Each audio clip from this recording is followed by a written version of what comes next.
that I don't forget. There we go. We are recording. All right, we'll just be patient for 2 more minutes. Unnecessary. As the schools are joining, you guys let us know where you're joining from. So far, we have Azalea, we have Belcher, we have Madeira, Azalea Middle. Let me make that distinction. Share my screen with audio.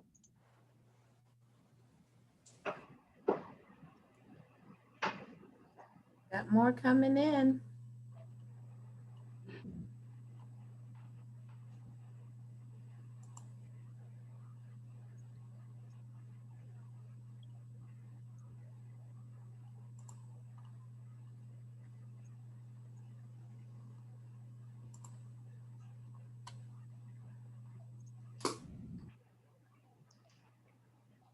Here we go. Mr. Glenn, what school are you coming in from? Michael Glenn? Hi, still working out the two Zoom and Teams at the same time, but we're with Dunedin Highland Middle School, and all of our students are with My PCS Online. So we're super excited that you guys will have us today. Welcome, welcome everybody. Are you able to see Miss Booz's screen okay, Mr. Glenn? As long as you can see the screen, I think we're good. Yep, we can see her screen, and I'm sharing my screen with the students. In the past classes, they said that they were able to hear the audio and see everything. Excellent. And I've been telling my students if there are any questions that they have to just type them to me in the chat, and I'll pass them along. Wonderful, that sounds perfect. Thank you. All right, it looks like we're at noon. Do you want me to go ahead and get started, or you want to continue to do roll? No, I think we're good. Seems like everybody's in and checked in. All right, so go right ahead. You take it away. Thank you so much. All right, so hello and good afternoon. I know today has been filled with some incredible presentations, and I hope during this webinar you can all learn something new. This past year has been challenging for all of us with the pandemic and adjusting to our new normal. Hopefully today we can all take a moment and to be engaged and understand the importance of Black history and valuing each other's differences. I wanted to take a moment and introduce myself. I am Whitney Booz, and I'm a risk analyst for Raymond James Financial, as well as the local chair of our National Multicultural Inclusion Network, Mosaic. In my role as a risk analyst, I perform qualitative and quantitative analyses and prepare and design risk reporting for the bank and head the issues management for the bank division with regulatory issues, compliance testing, OCC recommendations, and work with the feds. I am 26 years old and I was born in Seminole, Florida, and I attended Sandy Lane Elementary School. And then I graduated high school in San Diego, California, which is a big difference. But I graduated as an honor graduate with a 3.65 GPA, and I was very proud of that. And I couldn't have imagined how far I've came. But now I have been a passionate activist for giving back to our communities and building authentic connections through aligning my core values with purpose and action.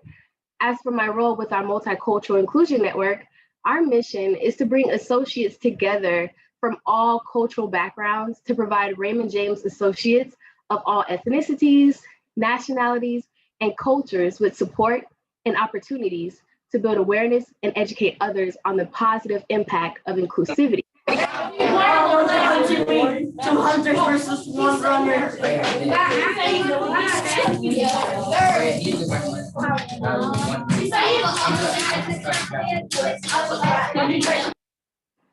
I have served on Mosaic's leadership team since its inception in 2018 and was recently promoted to local co-chair. I joined Raymond James in 2016 as a senior fee-based account associate for Freedom New Accounts. At age 21, I was the youngest member on my new accounts team and eager to learn as much as I could about the financial industry with just 2 years of previous banking experience. I became involved with the Mosaic Network when a member of the leadership team asked me to join as the event's co-chair based on my previous experience in our Women's Inclusion Network, and I was honored to accept the role. I chose to join because of the relationship building opportunities and exposure to senior leadership. I also wanted to create a space for associates like me and who looks like me to feel that their voices can be heard. Being a part of the leadership team from the beginning and leading the initiatives on all of the events for the past 3 years has been my favorite experience overall. As one of the first members in the events chair role, I led and organized several strategic initiatives in collaboration with our previous development officers. I led projects, assisted with strategic change management to help others develop quickly into their roles, and continuously engaged in reciprocal learning. And I am proud to have collaborated with passionate project teams and associates across our firm, all of our firm's associate inclusion networks, our Black Financial Advisors Network, and senior leadership who have provided unwavering support. In my time, I enjoy restauranting with my friends across Tampa Bay, and one of my favorite restaurants is Besitos in Tampa and Two Urban Licks in Atlanta. I also enjoy spending time with my favorite cousins, shout out to Amiri and Bel Air Elementary, and traveling and going to theme parks. The photo of me on a horse was my very first time riding, and I was so nervous, but I had such a great time with my cousin, Yashida, and then my best friend, Sean, who's on this call. Shout out to Sean. Well, enough about me and my life. During this event, you will learn about a full range of differences and similarities that are visible and non-visible, and recognizing, valuing, and using different views and perspectives. We are all building the future of our communities and actively elevating our knowledge on topics we will learn today by participating and engaging in events such as this one. By being a part of this webinar together, it allows us to recognize and encourage our leaders, our teachers, to think about how we are living today and what we can accomplish together in the future. Raise your hand if any of you recognize the leaders on the screen. Hopefully, you all know who Reverend Dr. Martin Luther King Jr. is, as well as Rosa Parks. Dr. King famously known for saying injustice anywhere is a threat to justice everywhere. My favorite is the time is always right to do what is right. Dr. King was born into a family dedicated to ministry and had great faith in which he would depend on during his fight for racial equalities. Dr. King led a massive protest in Birmingham, Alabama, where he had traveled to fight injustice peacefully through protests to evoke action. The protests in Birmingham inspired an outbreak of mass protests across the nation, increased attention towards racial inequalities in the South. And his letter from the Birmingham jail, a manifesto of the Negro Revolution for Equality and Inclusion following his arrest. This protest was a catalyst to the March on Washington, which was a peaceful protest of 250,000 people, where Dr. King delivered his I Have a Dream speech. As for Rosa Parks, she was vital in the Montgomery bus boycott. Little known fact, she was not the first person to refuse to give up her seat. It was actually Claudette Colvin. She was the first arrested at age 15 for refusing to give up her seat to a white woman on a crowded, segregated bus.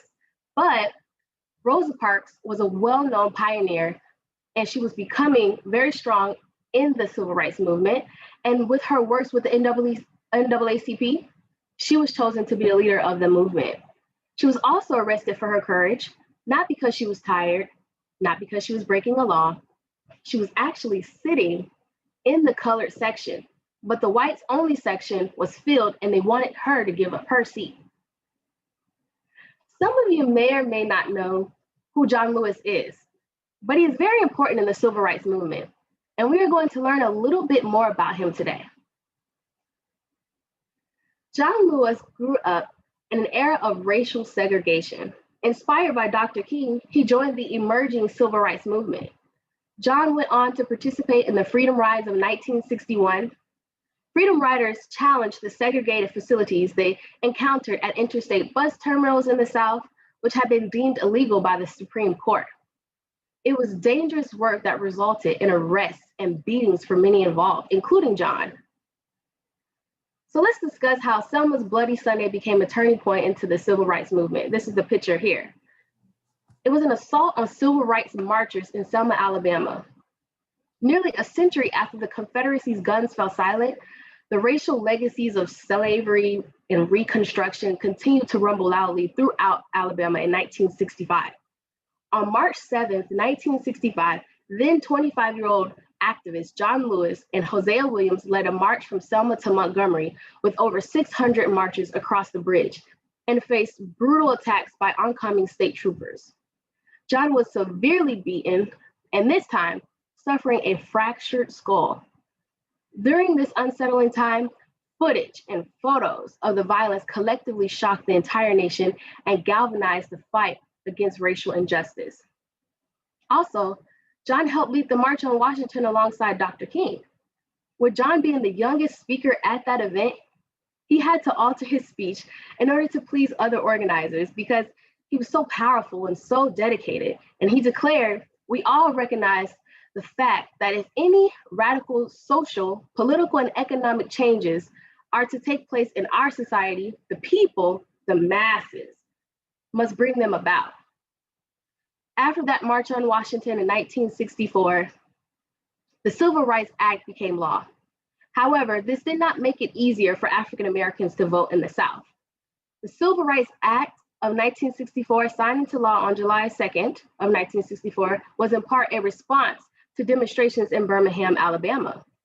The Civil Rights Act did little to address the rampant discrimination in voting rights. However, so civil rights organizations pushed hard for what became the Voting Rights Act, signed into law on August 6, 1965. The Voting Rights Act banned literacy tests and other barriers to Black voting. It gave the federal government the authority to send federal registrars and observers to register new voters and oversee elections. It also required pre-clearance of new election-related legislation in specific locations with a history of voting rights discrimination.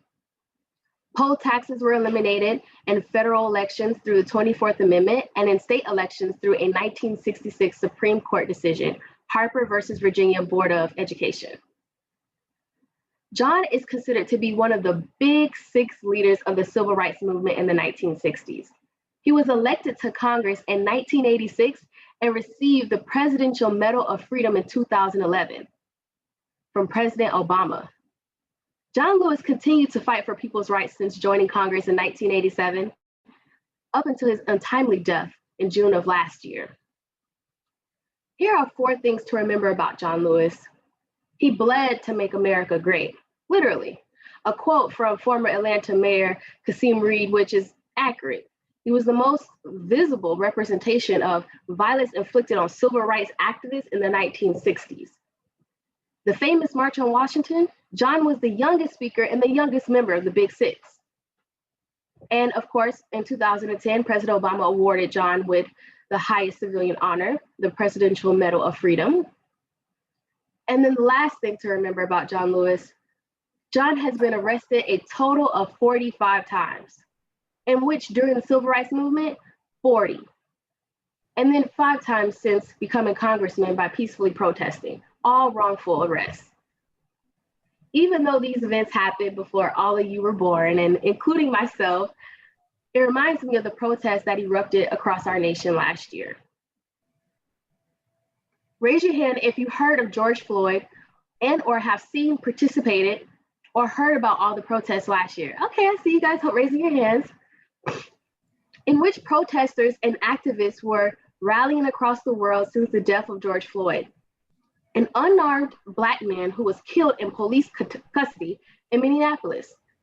Outrage poured through communities as videos of Floyd's last moments began circulating in May of last year, where Floyd was pleading for help as he was pinned down, saying he couldn't breathe. The incident reminds us of the 2014 death of Eric Garner, who uttered the words, "I can't breathe," while in an officer's chokehold in New York. Since Garner's death, the phrase has become a rallying cry in the Black Lives Matter movement. As Floyd's death was no different and has reignited a national conversation about race, police brutality, social injustice, very similar to the fight of John Lewis. We have to understand that Black people are a group of marginalized people who are experiencing the side effects of slavery, segregation, Jim Crow South, bias, racism, microaggressions. I could go on. Because on our country, it was built and sustained off of the economic fortitude of enslaved African people, we're really just beginning to experience a small percentage of freedom and equal rights. As you can see, we're still fighting today. George was a Black American man, a father, and was wrongfully arrested and murdered. A story not much different than Dr. King. We're going to take a few moments and identify some characteristics that are visible and some that are not visible from these leaders. Dr. King is a Black American, a man. He holds a doctorate degree, a religious leader, a husband, and a father. These are all visible identifiers, but one thing that is not visible is that Dr. King was inspired by Gandhi, who believed in nonviolent civil disobedience through peaceful protest. As for Rosa Parks, she's a Black American, a woman, a civil rights activist, and a wife. And of course, these are all visible identifiers that you may have learned in school. But one thing that's not visible is that she completed her high school diploma during a time where 7% of Black Americans were graduating high school. That's an accomplishment. Now for John Lewis, he's also a Black American, a man, a political leader, educated, a civil rights leader, and these are all also visible identifiers. But what that was not visible is that he was the youngest leader of the civil rights movement, meaning all of you guys are young as well.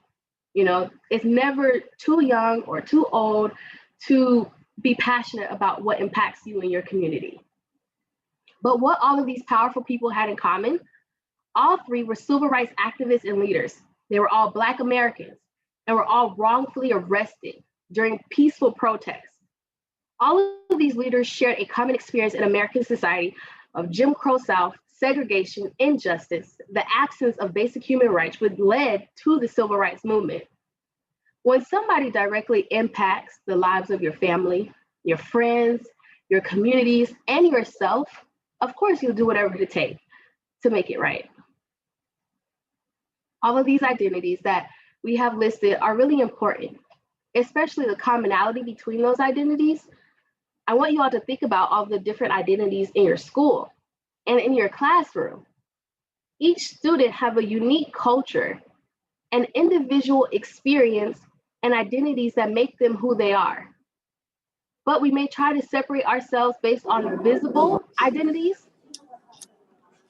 but fail to realize and appreciate the non-visible identities that we bond together.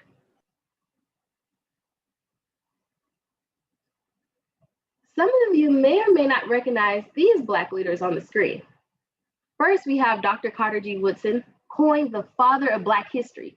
Yes, he started Black History Week, and it's the reason why we're having this conversation today. He's an American historian and one of the first scholars to study the history of African, including African-American history. Dr. Woodson authored numerous scholarly books on the positive contributions of Blacks to the development of America.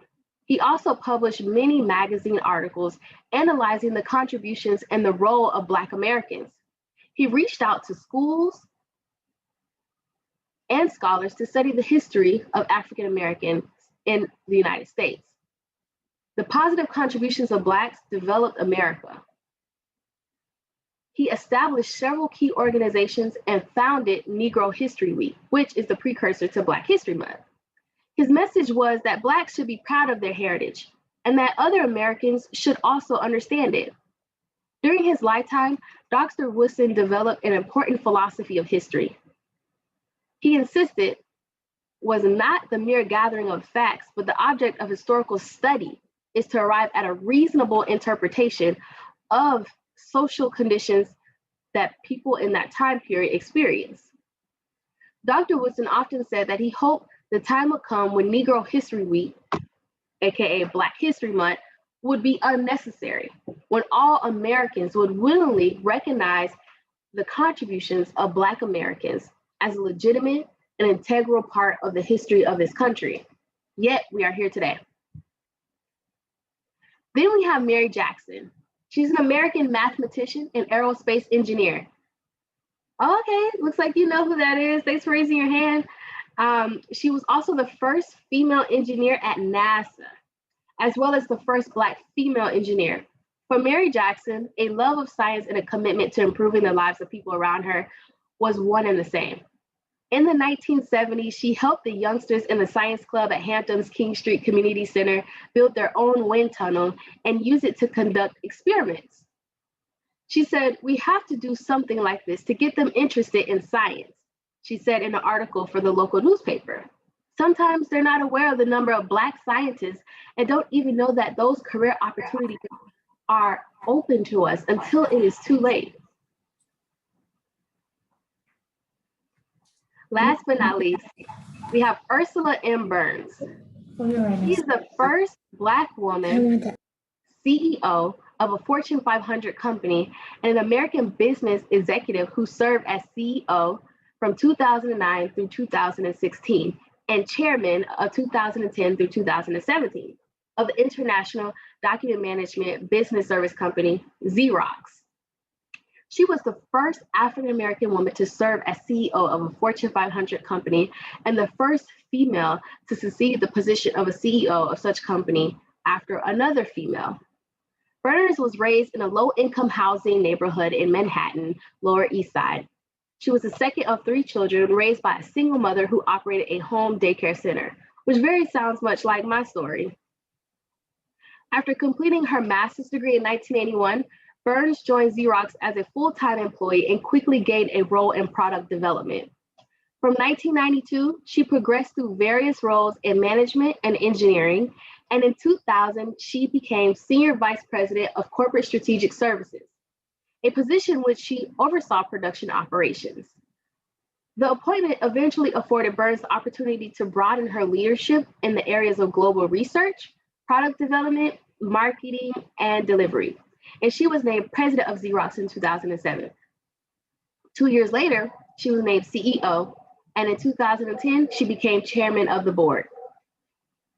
We need more Marys, we need more Ursulas in our society because representation and how we see ourselves, especially Black girls and Black men, it is so important to see that success so that it can inspire the future generations. So I want us to watch a quick video on intersectionality.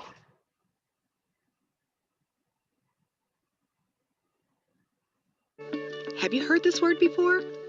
Even if you have, you might not know what it means. Let's take a look at it. The first part's easy enough. Intersection, a place where things come together. Intersectionality refers to the reality that we all have multiple identities that intersect to make us who we are. It also gives us a way to talk about oppression, privileges that overlap and reinforce each other. This term dates back to the 1980s and legal scholar Kimberly Crenshaw. She noticed that we didn't have an effective way to talk about how the experiences of Black women are different from the experiences of Black men and of white women. How? Black women endure both gender discrimination and discrimination. Over the last 30 years, scholars, educators, and activists have expanded the use of the word intersectionality to talk about identities beyond race and gender. Let's look at a few examples. Jerry has a disability, and his family lives below the poverty line. He is the oldest of 10, which requires him to do a lot of caregiving, and sometimes keeps him out of school. No one in the school counseling office has talked to Jerry or his parents about his plans for after graduation. He has applied for several jobs, but never gets called back. Fatima is Muslim and recently came to the United States from Somalia. She finds that many people at her school make assumptions about her values and abilities before they speak to her. Many of her classmates think she shouldn't be at their school at all. Greta comes from an affluent family. Both her parents and grandparents went to college, and her father owns a successful business. She doesn't think about her identity very often, But she does think of herself as someone who will go to college and get a good job once she graduates. Think about Greta's situation as opposed to Fatima's or Jerry's. Fatima and Jerry are members of marginalized groups. They don't get to choose whether or not to think about their identities. Greta, on the other hand, can ignore intersectionality if she wants to. Life isn't the same for everyone, even for people who share identity characteristics. By adopting an intersectional lens, we have a better opportunity to understand why and to change the institutions that help and harm us based on who we are. All right, so let's get back to sharing the presentation. So hopefully you understood a little bit more about what intersectionality is. So let's do an exercise. So from what we've learned in this short video, intersectionality is basically an overlapping or intersecting of social identities categorized by race, social class, gender, ability, and religion, and so many others. So think of it this way. Where the yellow circle is located on the screen is my gender identity, which I am a woman, obviously. Where the purple triangle is located on the screen is my race. I'm Black. Where the red square is located is my ethnicity, which I am Nigerian and Irish. All of those identities combined is what we call intersectionality. Hopefully I explained that very well. As you all should know, it is Black History Month, and this is so important.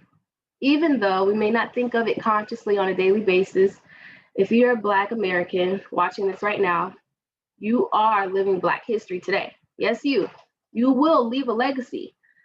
I'm creating my own legacy every day, being the youngest person, the youngest Black woman on my first team at my firm, and now the youngest and the only Black woman in my current department.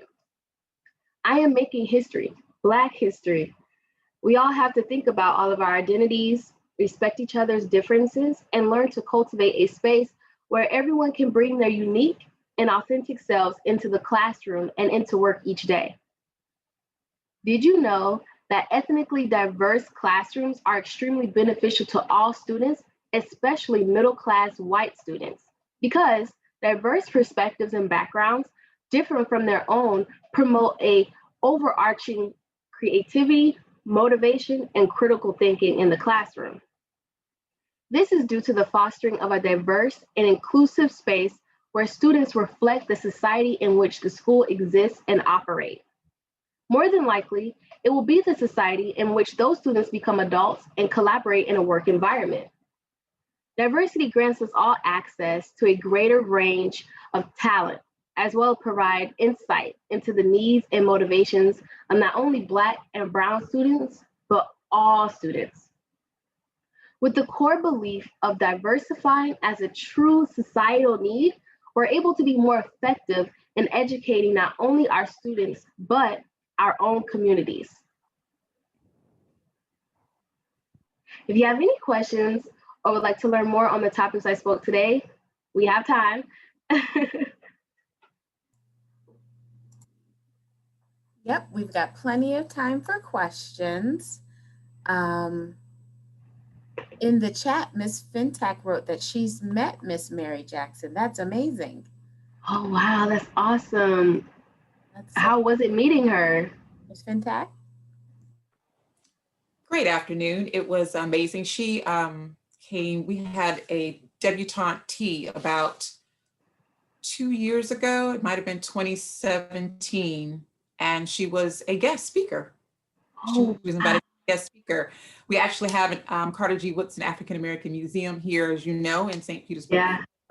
And the director of that museum was able to get in contact with her. We're close friends with her. And our sorority held like I said, a debutante cotillion in 2017. And part of their process was to have a mother-daughter tea. And she was our speaker for that event. Oh my goodness, I would have loved that. I know we had a partnership with that local museum because we do like the African American Heritage Trail each year for Black History Month at my firm. And this year, unfortunately, we wanted to make sure that we were aligning with COVID-19. So we did a virtual version, but that is awesome. Oh my goodness. I bet she was so sweet, and it's so She important. was. It's so, She was. so, She definitely gave her history and how she, was in that position. And so the young women were, of course, all ears, but it was a great experience. Yes. I can only imagine. We need that representation for Black girls. Most definitely. Mm-hmm. Any questions from any of the classes or any of the students?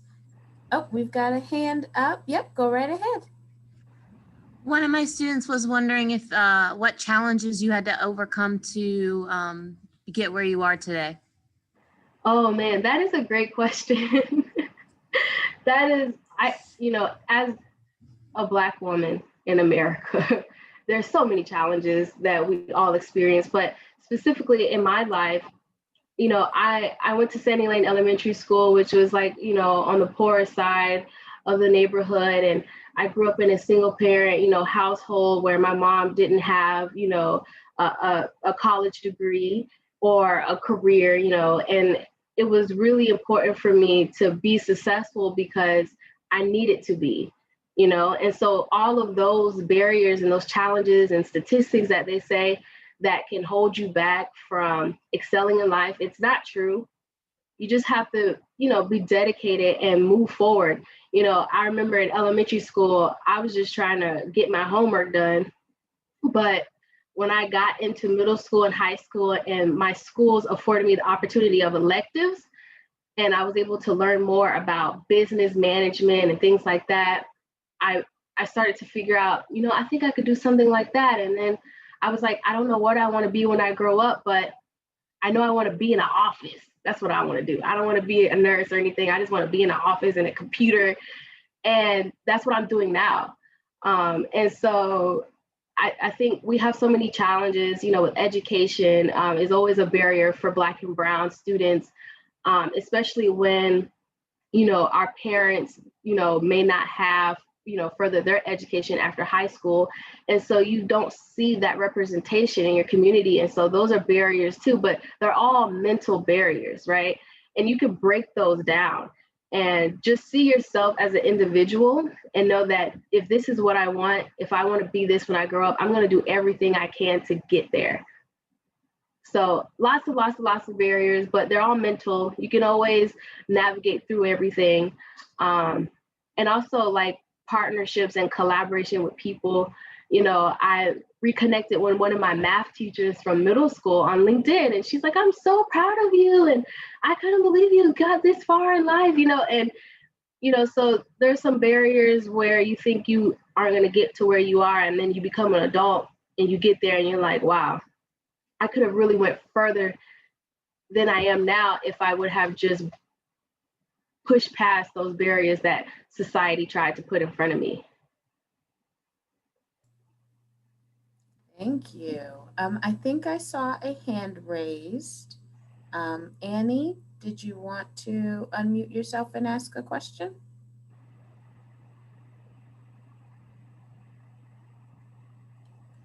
Okay, maybe she's gone. Hi, my class just wanted to say thank you, and we really appreciated you speaking to our classroom. So I'm gonna give my chance a chance for my first grade class at Fairmount Park to say thank you to you. Aww. Oh my God, it's so cute. Oh my God, I'm gonna cry. I think you're the best. Aww. Thank you. Oh my God, they're so cute. I can't take. Well, Brittany has her class. You guys are welcome. Oh my God, they're so cute. Oh my God, my little cousin, Amiri, she's at Bel Air Elementary. I'm not sure if they're on the call, but like, This is Mr. McCarthy's class. You said what, Ashley? I'm sorry, I was just noticing another class of ours, so I was just pointing out to our scholars. I'm sorry. Oh, it's okay.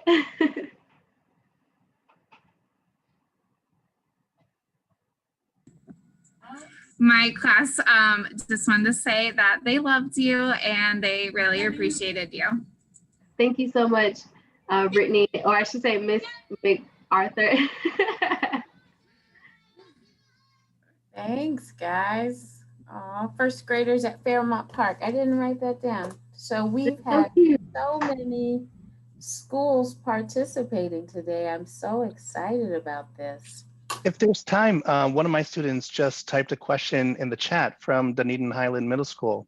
Thank you, Mr. Glenn. I did not see that. Okay, so Sunny writes to everyone, with all of the news media on race and inequality, what steps has Raymond James taken to address them? Sunny, I am giving you snaps for that question. Yeah. Oh my gosh, a very, very great question. I actually have a material for you on that. So I'll share my screen. We've done a news thing where it's called the commitment to the Black community. And including that, we have some things where we collaborated with community organizations externally and donated $1.5 million. And of course, that will go out to different organizations that they selected, and that's all public information now.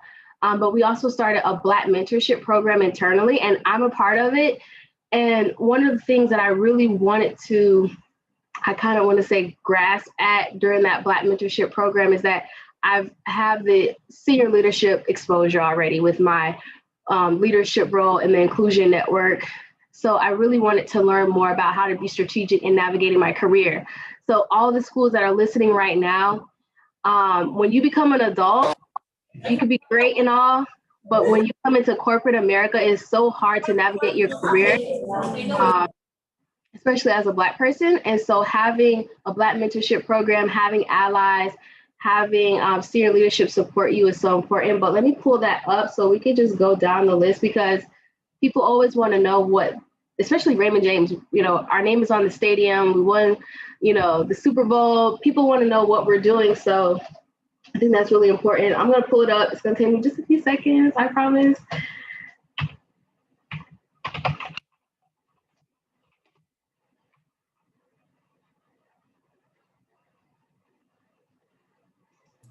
While you're pulling that up, Ms. Booth, there's another question that I think is a great question, which is, what did you tell yourself the most to propel your success? And do you have a motto that you'd like to share that you tell yourself when times get hard?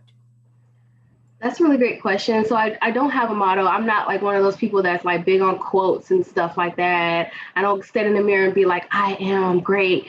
I wish I could be that person, but I'm not. Like, I usually, when the obstacle comes in my life or anything like that, I'm always like finding a solution. I've always been a finding a solution type of person.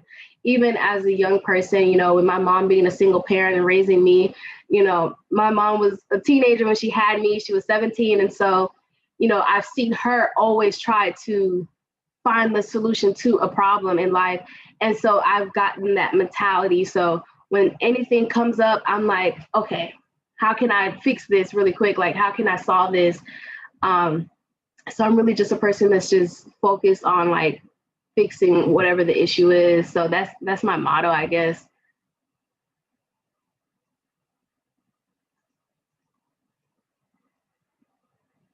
All right, so I found the commitment to the Black community. I had to zoom in, so sorry if it's like small, but I'll read a little bit. And this is all public too. So one thing that we did was we wanted to expand Black representation among our associates and advisors and corporate leadership. So from a realistic standpoint, a lot of people, we don't get to see the people of color when it comes to when Raymond James may post things or online, you always may see like a white male. However, we do have a lot of strong people of color leadership. We have Renee Baker, she's the head of Advisor Inclusion Networks. We have Pedro Sabrell, who's our head of diversity and inclusion. We have Kim Van Doren, the head of compliance. We have so many great leaders, and then allies, so a lot of times when we're doing these things, trying to advocate for the Black community, a lot of time we can't do it alone. We need allyship. And so our senior leadership has been so supportive. We get a budget for our inclusion networks. All the events we post, I've been leading all of them for the last 3 years.